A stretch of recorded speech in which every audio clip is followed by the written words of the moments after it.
So last week, I had my first live streaming and I really enjoyed it. So I'm going to continue doing this. Again, I made this little editorial page on Notion so I can share all the things that I found interesting this whole week I consumed online. Also the articles I write and the things I find fascinating. Because AI can create all this perfect thing, a fast answer, everything need to have some kind of meaning, right? Whatever question you ask, they will give you the perfect answer, right? But I'm a human being and I don't really enjoy giving this perfect answer for everything online, because this moment I just don't really think everyone have the perfect answer. I think everyone is still questioning a lot of things and is still trying to figure out what's working, what's not.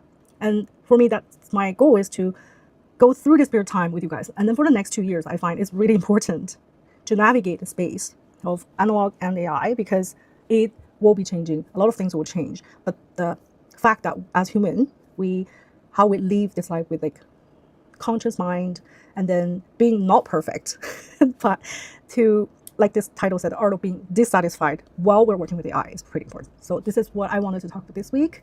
So this is a trend I saw. A couple of them I see, but this is one of them by a Taiwan company, I think. So it's basically saying that based on this research from Bay Company, global luxury consumer base has shrunk by 6 million people since 2022. The era of logo as a status symbol is fading. People are no longer spending to show who they are. They're more spending time to feel who they are, shifting their investment towards wellness, self-discovery, and mental restoration, which is really true, because I find, I don't know about you, like before, when you see, maybe a long time ago, I don't even know when was it, I never really craving like big logo on my bag or clothes.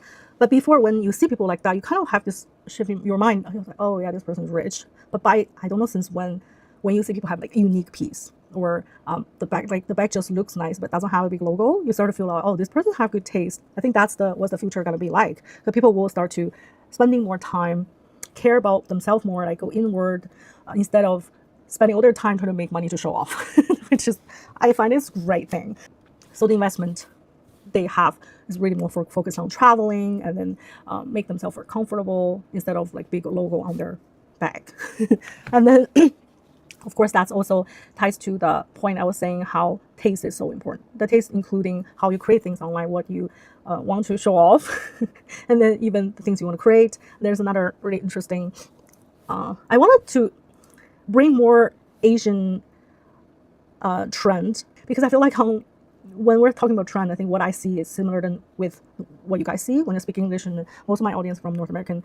I feel like that's what we see the same thing, but I want to bring like different kind of perspective and different kind of things to show you guys. Maybe it can trigger a new perspective for you, or make you feel more fresh mind, give you some fresh perspective. So for example, this new music video in China is now very popular. It literally created new aesthetics in China.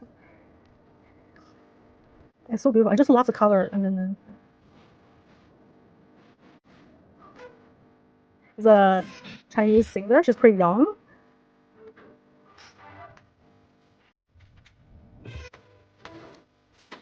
Okay.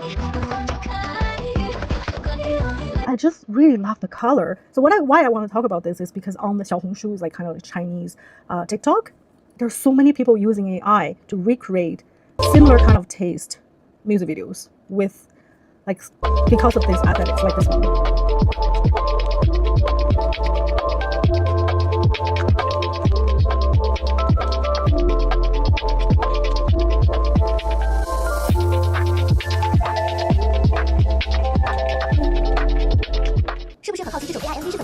So there are tons of videos people are sharing right now to recreate based on this popular aesthetics. It's like a new trend, but this music video is not made with AI, but AI make it more accessible for everyone to create aesthetics like this. So I was thinking probably this new AI trend will set up the bar very high. If you wanted to create something attract everyone, you have to have certain level of aesthetic to make people feel, oh my god, I want to make something like that. This is so creative, and then this kind of aesthetic, I've never seen it before. Instead of, like I mentioned last week, the Coca-Cola, McDonald's, all those kind of ads, right? They're just kind of, you have seen it before, so you don't want to see it again, because it's just too plain and it doesn't really trigger any kind of emotion. Yeah, correct me if I'm wrong, but for me, AI, the existing of AI, and then for the whole past year, how we are trying to use a push to experiment everything, actually really bring up the standard a bit higher for everyone to like visually, and then I feel like maybe eventually everyone's taste is better, because now we are saying AI slop, right? Because we see things that we can tell is not real, or it doesn't have certain taste, it doesn't feel like human, it doesn't give you this human touch. So for you, that's a slop. But before, there is no slop, but there are a lot of bad contents online anyway. At that moment, people don't have this word for this work is like a slop, because after all, it's human being created. But my point is, even though they're created by human, but they may copy other people, a complete copy. And then I remember there was one period of time, this 3D CG work, it's very popular, and then there are so many commercial videos and then Instagram videos are all about those things popping up and looks kind of similar. Nobody really judging it. And then in the advertising industry, a lot of commercial is exactly the same, but they charge so much money on that. So now I just saw TikTok the other day how the advertising industry is kind of shaking right now, because before, advertising industry is all about talented people, and then when they win awards, they have to pour their heart into it. I used to go to those advertising short film festival, and you would just watch like 20, 30 of the advertising film, and it's just so creative and interesting. But now I heard there's just so much copy, like they not much original work anymore, because everyone just want to win and they copy some small creators' work, or so.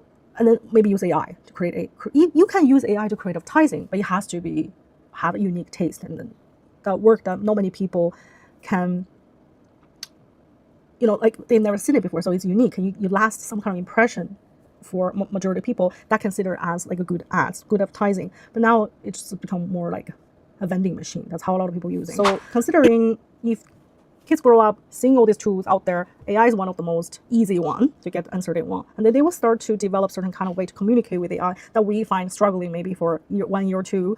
But now, if you decide to forget about AI and then don't even want to touch it anymore because you think it's kind of a trend and it will be gone soon, think about all those kids, because ChatGPT and Gemini are not going to disappear, and it's going to be getting more and more efficient, even though it's not going to be a huge difference in the next 1 to 2 years. I think the technology itself may not be changed that much, but the way of using AI is going to change how we think, how we do things a lot. Like the veil is gone, the bubble is busted, but doesn't mean it's not here anymore. That's the conversation with AI, this unsatisfied, this feeling, is actually almost like when a creator creates something with, for example, when I have worked with designer, and then when we are building work together, it's also like this struggle, like we argue with each other. So that's how I build. When I use AI, I feel the same thing. So you don't want to have the fast, perfect result right away. Instead, you want to have this ongoing, it's not like ordering the result, right? So you just co-creating something together. So this ongoing process of using AI actually give you this feeling of your standards are getting higher and higher. So it's training your standard getting higher and higher, and then that builds your taste to see what is good, what is bad, or what is not aligned with the goal I want.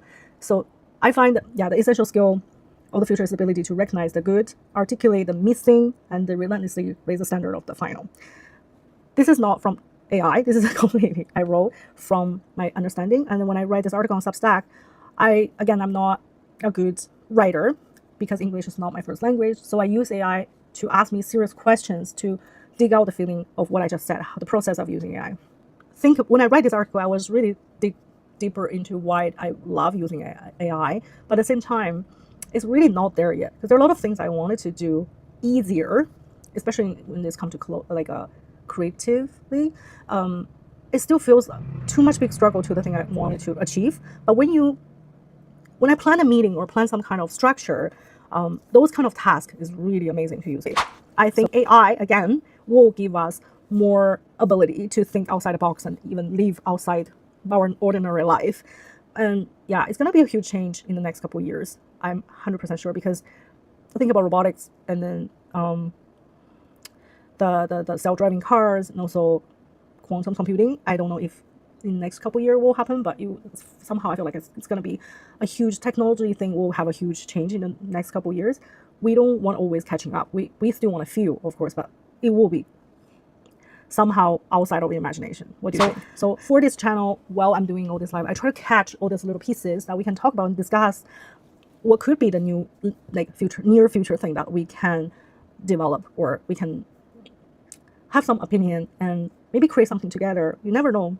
This can be a space for everyone to come together and share some like knowledge together. I even think, I wish like YouTube one day gonna be like a Zoom call. I can see all you guys and you can jump in and just start a conversation with me. That would be really interesting.